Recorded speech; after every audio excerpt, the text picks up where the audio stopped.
Ayan mga idol, malulupit talaga magluto ng ulam yung mga pogi kong kasamaan mga idol. Ayan din yung pogi kong insan mga idol. Mausok lang mga idol. Bago ka makakain mga idol, manghubag din yung mata mo sa usok mga idol. Ayan, magluluto yung pogi kong kapatid ng bangus mga idol. Tapos may lato din kami mga idol.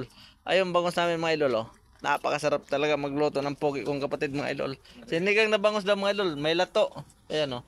Ganito lang ano namin mga idol sa construction mga idol, pasanayan lang mga idol. Huwag na yan, kaya nakakahiya.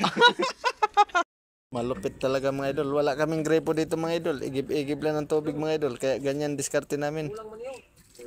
Ayan, malulpas. Oo, di bali magsabaw-sabaw lang bukas no. Di bali wala nang laman. Okay na yan. Solve na yan. Masarap na yan. Malulupit talaga ang mga pugi kong kasama magluto mga idol. Malupit. Sarap. Sabaw pa yan? Hanggang bukas na yung sabaw natin. Iupos mo na yung isang galon tubig. Kunti na lang yan. Isang galon tubig. Solve na tayo dyan. Opo, pwede naman ibuhos. Binuksan pa. Malupit talaga yung mga pogi kong kasamaan mga idol. Veterano.